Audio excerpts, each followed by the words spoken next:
Hey everybody, it's Sheena and welcome to my channel. If you're new here, thanks for joining me, and if you're returning, thank you for supporting me. We're gonna do something a little different today. I'm just gonna chit chat while I get ready and do my makeup. So I'm just gonna chat about life, I guess, chronic pain, my back, kind of maybe a little backstory on that, and I might touch on a few things in the beauty community going on right now that I've seen, and I'm sure y'all have seen all over, everywhere, Twitter, Instagram, Facebook. She wants to be in the video so bad. He wants to be famous.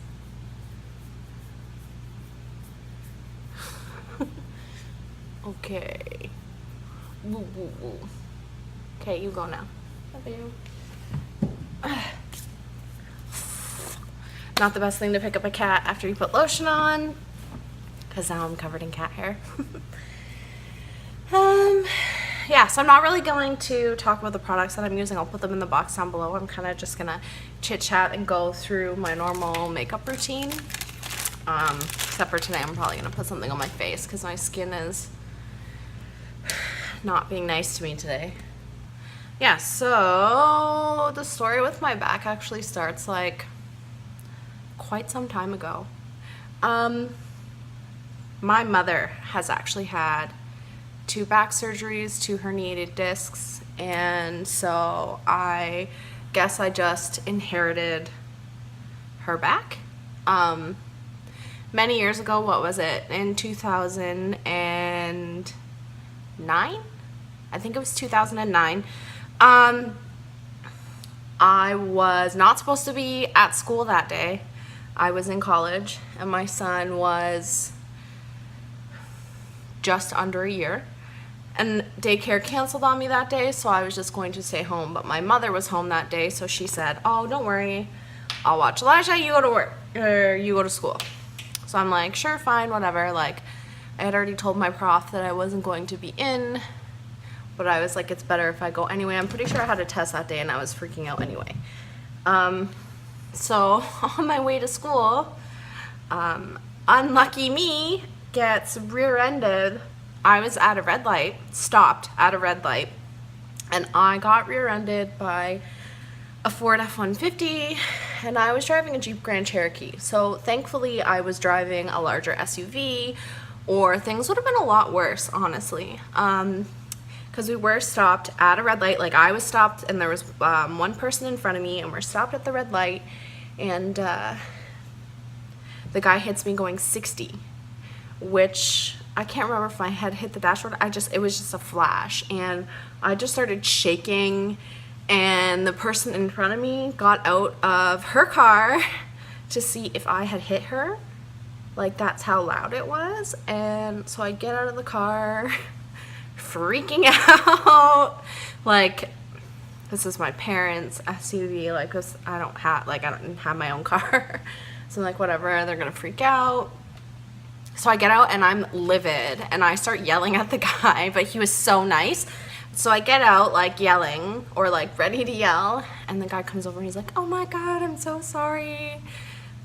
It was all my fault. Like, I was looking at the guy behind me because he was on my butt, not paying attention, and then I hit you." And I was just like, "Okay, well, I'm calling cops. Like, what do I do? I'm like 21.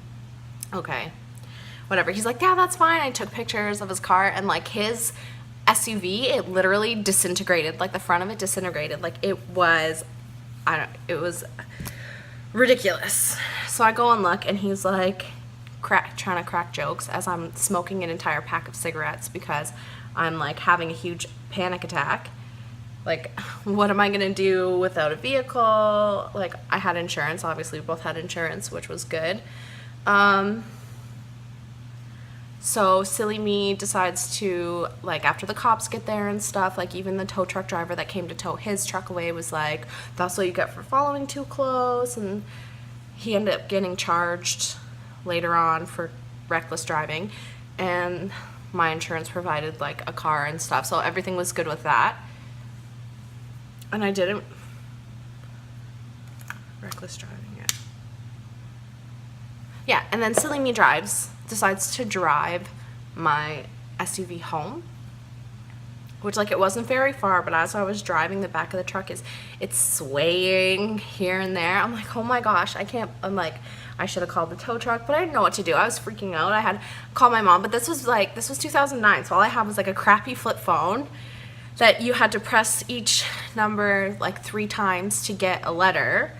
And yeah, so I call my mom and she's freaking out, and I go straight home. My son's sleeping, so she can't just leave him, like she can't come get me or anything. I really should have took a tow truck, but whatever. So we call the tow truck when I get there, and the tow truck driver says to me, and he's like, wait until you feel it tomorrow. And I'm like, what do you mean feel it tomorrow? Like, I'm fine. I woke up the next day in so much pain. Like, I couldn't move. I had to do physiotherapy, and it was awful. Like, I was going to massage and physio, and then that resolved itself like with massage and physio. So that was the first time that I ever hurt my back, but then it got completely better. And then the second time, I used to play roller derby, and one time, like, we would play, because I live in Canada, so there's not like a derby rink or anything around where I am. Like, maybe in Toronto there is, but like I'm down in Niagara, so there's not really anything here. So in the summers we play in an ice rink. So we play in the ice rink while there's no ice, and it's completely cement. So I fell on my tailbone. Go to a chiropractor, gets better. Okay, cool. And then aside from like occasionally waking up sore, I really was not in that much pain, so I thought that I was out of the woods. And then come and like to have my second child, and after I had him, my back was just, it was done. Like, that was it, like carrying. And you know, with my first pregnancy I gained like 75 pounds. But with my second pregnancy, I only gained like 20 to 30 pounds. I was like, oh, this is great. Like, his birth was extremely quick. Like, my husband says that he shot out and the doctor caught him. Like, that's how fast it was. Because, like, I got the epidural, but, like, it didn't freeze everything. So it just froze my stomach. So, like, the birth just went really fast. I'll spare you all the gory details because my husband almost passed out. But, so after I had him is when my back trouble started again. So I'm like, this really sucks. I was in so much pain that we actually had to hire a nanny for a few days. Like, I couldn't lift my own baby. Yeah, so I was in so much pain that it was just like we had to hire someone because I couldn't lift my own child. Like, I was bawling, like I could barely stand. Whatever. And I go to physio, and it's not getting better. And I'm talking to my doctor, and it's not getting better. And everyone talks about, oh, Canada has free healthcare. It's great. But, like, the reality of it is, if you have to go to the ER, you have to wait, like, hours. Sometimes, like, 6 to 8 hours to be seen, unless it's, like, 100%, like, you're gonna die. To get into my family doctor, which I'm seeing tonight, because I'll get to that later, but yeah. To get into my family doctor, I've been trying to get into him for weeks, and he only has one night a week that he works late because my husband works a 9 to 5 and we have one car. So I've been trying to get in with my doctor, and he didn't take me seriously at first. Like, he wouldn't listen to me. He's like, yeah, so my doctor didn't take me seriously, and he just kept telling me it would get better and to just stretch and just to go to physio. And I'm like, this time is different. Like, it's not getting better. Like, it's worse than it's ever been in my entire life. Like, something's wrong. So I've been fighting him since 2013 after I had my son to do something. Just do something. So last year, it was last year, I finally got into my neurologist. And she sent me for MRIs to check stuff out. And I'm only 30, by the way. So I get the results back from my MRIs. I go see her, and she's like, usually I don't send people your age for surgery, but, and there's the word you don't want to hear is but, you have a herniated disc and it's causing spinal stenosis. And like she said that usually when they get the MRI back or whatever, it has like a note. It had like a paragraph of stuff on like whatever was wrong with my back. So she suggested that I see a surgeon. And surgeons here, like, I know people say in the States, like, don't get back surgery because they just want to get you in. They just want to make money. Well, it's not like that here. Nobody makes money. Like, they get paid through the government and stuff, but you're not going to get extra money for doing more surgery. So my doctor won't even see you. Like, he'll look at your MRI, and if he doesn't think that you need surgical, he'll deny. Like, he'll be like, go away. He'll mark you non-surgical, and he won't take you in. So I was accepted to them, and that was the beginning of this year that I went to see him. And even like calling them on the phone and stuff, like calling his office, his secretary would be like, this is strictly surgical only, so like unless you're 100% committed to getting surgery. And at this point I was just looking for relief. Like 3 years of absolute hell with my back. Like the other times it had gotten better, so I forgot to bake. The other times it had gotten better, so I just like was waiting this time for it to get better, you know what I mean? Like I didn't expect that it wouldn't get better and that for 3 years I would just be in agony in and out of a few different jobs because my back just couldn't take it. And now I can't like really drive too far and I'm still recovering. Yeah, so I get into surgery and my surgery is not supposed to be until July of this year, but there's a cancellation. So I get moved up to May 4th. And so, yeah. So I went May 4th for surgery. And because I'm a jokester, it was May the 4th. So as they're putting me under, as I'm like through tears and sobs because I'm terrified, I'm like, May the 4th be with you. Because that's the type of person that I am. And then when I woke up, oh my gosh, my doctor didn't really give me like an expectation for pain. Like I really don't think that I got like a good expectation for how much it was really gonna hurt, you know what I mean? Like surgery, obviously it's not gonna be fun, but when I woke up, I don't even know how to, I don't know. When I woke up, it was just like the worst pain that I had ever felt in my entire life. I woke up disoriented, like had forgotten that I had gone for surgery, and crying for my husband, who is a saint, by the way. Crying for my husband, and like the nurse was not nice. She was not a nice person. Well, I'm sure she's a nice person, but she was just not nice to me in recovery. Like I woke up by myself in a bed, forgetting like exactly where I was, and like this is supposed to be outpatient surgery, right? So like I'm not supposed to stay. So the first thing she says to me is, you want to go home, don't you? Stop crying.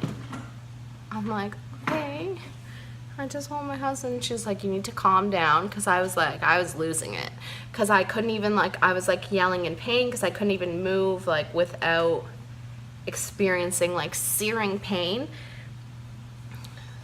So yeah, I did not expect that much pain, I guess. It was, yeah, it was a lot. So I'm still recovering from that. I know it's September, like I go to physio, I have good days, I have bad days. And what my surgeon had said, I think this is kind of a indication of like, kind of like a bad, I don't know. When I went to see him for a checkup after surgery, I told him that I was still in pain and that I was still experiencing leg pain and stuff. Now my physio says that this is normal. This is, nerve pain can take up to a year in my legs, and my surgeon had said before that I do have wear changes all down my spine, which means that like there's parts are degenerating, so I have to be active. I have a lot of stretches that I do every day.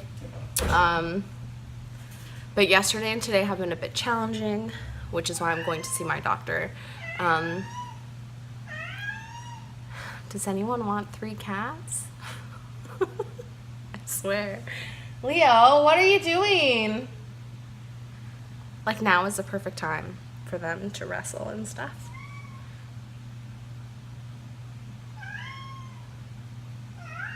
Leo! Yeah, and then I get out of surgery. Like, I felt so silly too when I got out of surgery, because it was like, in order for me to go home, like, I had to calm down, which I established with the nurse. So I'm like trying to calm down, and so I finally got myself calmed down. I'm with my husband, and he cannot stand to see me in pain. He's such a sweet soul. He can't take it when I'm in pain. Like, he couldn't take it when I gave birth, and he had a hard time when I came out of surgery just because I was in so much pain. The drive home, my surgeon was like an hour from where I live. So an hour in a car with like an incision in my back. That was not a fun car ride. I wanted to stop for food. I was like, maybe we should just go home. But me being me, I'm like, food. I can't remember. I think he just made me something when I got home. Yeah, and the first 2 weeks were extremely challenging. The painkillers just weren't doing anything, and I remember, like, my husband called the ambulance, and, like, here, they'll just tell you, they're like, well, we can't give you anything, even though you just had surgery. Like, you'll have to wait on a bed in the ER for a doctor for anything. So I was like, do you want to wait in an uncomfortable bed in the ER, or do you want to stay in your bed and hope it passes? I'm like, well, I guess I choose my bed. As much as I would have loved better painkillers, which I ended up stopping taking the ones that he had given me before, just because they kind of didn't work and kind of made me sick. So yeah, so it's a process, day to day. Take it day to day, honestly. Like, I know I'm not the first person in the world ever to have a bad herniated disc or have back surgery, but I don't know, it's kind of challenging, honestly. I feel like my husband has been extremely supportive. He's amazing. And sometimes I can be insufferable because I'm in pain and I'm just a jerk. I'm not like in a rotten mood. Even though I don't want to be mean, I don't want to be in a rotten mood. Sometimes it just, being in pain over a constant amount of time, like for years, it just starts to get to you. So I try my best, but I'm lucky to have him. He's such a good guy. Yeah. So sometimes I want to post, but I can't get out of bed, or I'm just so tired. I feel like I don't sleep properly either because of the pain. I don't want to complain too much. I just kind of want to tell my story about like why I had back surgery and why, I don't know, some days I just won't post because I can't sit in my makeup chair and do my makeup or whatever. I don't feel like sitting in my makeup chair and doing my makeup because I'm sore, which I'm really sore today, but I have a doctor's appointment, so somebody's got to beat this face, and I guess it's gonna be me. Yeah. Another thing that I kind of wanted to chit chat about is Fenty. So I'm sure y'all have seen what's going on right now in the beauty community. I've seen it. It's everywhere. Makeup Forever shaded Rihanna, saying, oh, we've always had 40 shades, blah, blah, blah. And like, cool. That's awesome. That's great. Like, but Fenty just launched with 40 shades. Lots of brands don't even think to launch with that many shades. And Fenty's cruelty free. And hands up to who didn't even know that Mufi had 40 shades. Have you seen ads for people like featuring people with darker skin? Like, I haven't. And they're not cruelty free, so I'm not usually checking for brands that aren't cruelty free, but it's just like everyone's scrambling lately. It's just like, oh no, Rihanna's got everyone shaking in their boots. And that's how it should be. It shouldn't have taken Rihanna releasing 40 shades for other brands to kind of finally step up and do something. You know what I mean? It's like, where y'all been? Like, where are you? Like, why is it just happening now? You know what I mean? Like, you feel the need to now say, oh, we have this shade, we have that shade, but like, where were you? It wasn't like, I believe Jackie Ina said this, but I think that it also, I can't remember where the original quote is from, but I believe I heard it from Jackie Ina, and she said that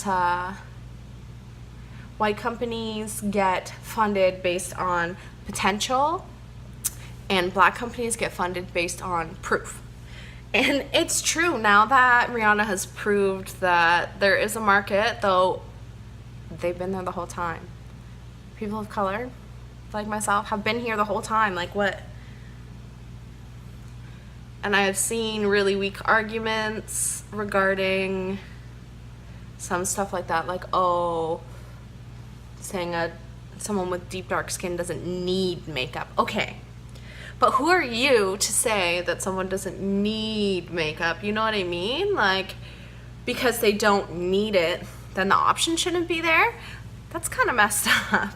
You know what I mean? Like, people should be able to make choices for themselves, and the choices should be available.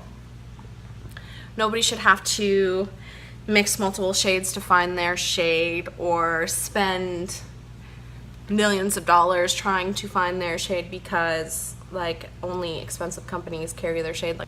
Like Iman's brand has been around and stuff, but a lot of brands are just jumping on the inclusive train now. Or when you question someone, they say, oh, we're coming out with these shades, like we're expanding our line. Like It Cosmetics recently, I cannot believe she went on a whole rant about inclusivity in the beauty community. And like Jackie Anna said, and I had said it as well, as soon as I seen that, what about people of color? How do you conveniently have this conversation and leave out people of color? Like, if you're talking about diversity and inclusivity in the beauty community, I think that's pretty important. Like, that was kind of a swing. Ooh, I just got makeup all over me. Kind of a swing and a miss there. Like yeah, I get what you were getting at, but like watching it and waiting for her to also mention people of color, like in that moment, never came. It never came. It's just disappointing, you know. And I'll always ride for people with deeper, darker skin, because what are y'all doing, brands? What are you doing?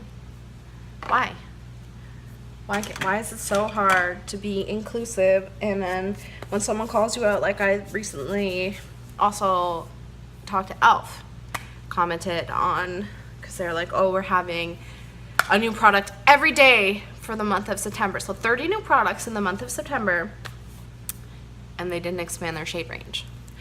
And they asked me, well, which item do you want us to expand? And I'm like, what do you mean? Like, does it matter?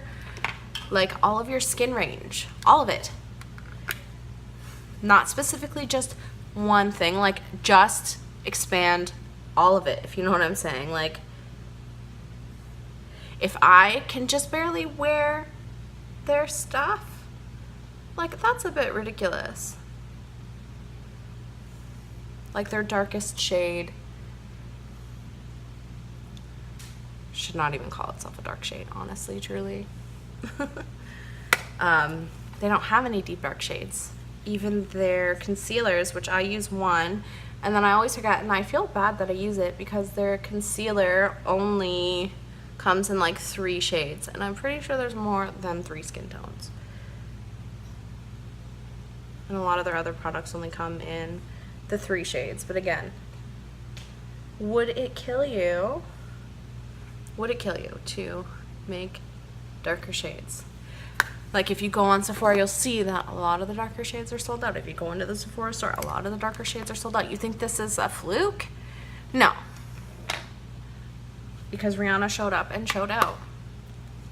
And didn't just include one dark, ashy, gray undertone for people with darker skin. So other brands need to catch up, honestly. And that's why I will buy and use Fenty Beauty. And I hear that she's coming out with another 40 shades. Like, she launched with 40 shades, Miss Robin Rihanna Fenty, and she's coming out with 30 more or 40 more shades, so there's gonna be 80 shades. Like, yeah. Hopefully other brands get the hint and actually start being inclusive and listening. Yeah, other makeup brands are shook. And they should be. I mean, Rihanna's release, I already said that's how you release a product, where basically everyone is able to get the product. Nobody is up here scrambling thinking they're not going to get something because they stocked it properly. All the darker shades selling out everywhere. Because representation matters. If you don't see yourself in campaigns, if you don't see yourself as the face of any brand, then you're not going to want to buy their products. I mean, at cosmetics, I don't even see myself, and I'm pretty freaking light. So, and also, there's privilege associated with being lighter skin like I am, being racially ambiguous like I am. So you gotta use that privilege and support the ones who need it. I don't care if y'all think someone has the most perfect skin in the entire world and that they don't need foundation. If they want foundation, it should be readily available. I don't think that's a radical idea, but apparently it is. All these other brands running to Instagram posting about their darker shades or their things for black women, etc., after seeing what happened with Fenty. Yeah, I feel like that's how all brands should launch, with 40 shades. You're making people feel accepted. You're making them feel like you got them. Like, of course they're gonna want to buy from someone who thought of people with darker skin, who is a black woman. Like, I will always support black beauty brands. Yeah, I was so excited that Rihanna was doing Fenty because her makeup is always freaking perfect. So of course I want to look like Rihanna. And the next release, which is in October, that eyeshadow palette, oh my god, I'm on a no buy right now because, as I said before, like with my back and stuff, like I haven't been working, so I really can't shop all the time. All of that Fenty was basically a birthday gift. I got birthday money, and that's gone. Because I spent all my money on Fenty, and I have no regrets, honestly. But that whole holiday collection, oh my gosh, it looks amazing. The palette looks amazing. The lipsticks look amazing. Just everything looks amazing. So I will be watching everyone's reviews on that. Like, before I did my Fenty review, I didn't watch anyone's reviews because I didn't want to be skewed by anything other than like Alyssa Ashley's Snapchat. I still don't think that I've watched her Fenty review, even though I probably should. I've been playing like silly phone games and ignoring the world lately, so I'm kind of feel like I'm behind on videos, but I've seen lots of stuff on Facebook keeping me up to date. I'm in some beauty groups, which is nice. Yeah. Do I look like a leaf falling from a tree? Fall is my favorite. I'm almost done. Fall is my favorite. Yeah, I just had to go on that little rant about Rihanna and Fenty Beauty and other brands trying to ride on her coattails right now. Do better. Just do better. Instead of riding on Rihanna's coattails, and then when I go and check your stuff, it's not up to par. It's not how I would expect it to be. If you want the black dollar, the black buying power, then you can't give us seconds. You can't make us an afterthought. Because that's not how it works, baby. It ain't how it works. If you are not checking for black people and then all of a sudden you are, and it feels like you're scrambling, well, screw that. Y'all don't really care about us, do you? There are a lot more brands. Like, I can't wait for Jackie Aina's collab with Too Faced. I know she's helping them expand their skin line and some other stuff. That's exciting. I'll probably ask for that for Christmas, if not Fenty. And I'm done. Thanks if you've watched this far. Watch me rant and talk about random things. I hope I didn't ramble too much, because I tend to do that. Thank you so much for watching my video today and listening to me kind of vent about my back and surgery and vent about what's going on in the beauty community. I love having your support, and if you like this video, please give it a thumbs up. Don't forget to hit the button down below and subscribe and hit that notification bell so that you get notified when I make new videos. You can follow me on Twitter, Tumblr, Instagram, Facebook, and Snapchat, and I will include that all in the box down below. So thank you again so much for watching my rant, and it's probably going to be way too long. Sorry. Thanks so much for watching. Have a nice day. Bye.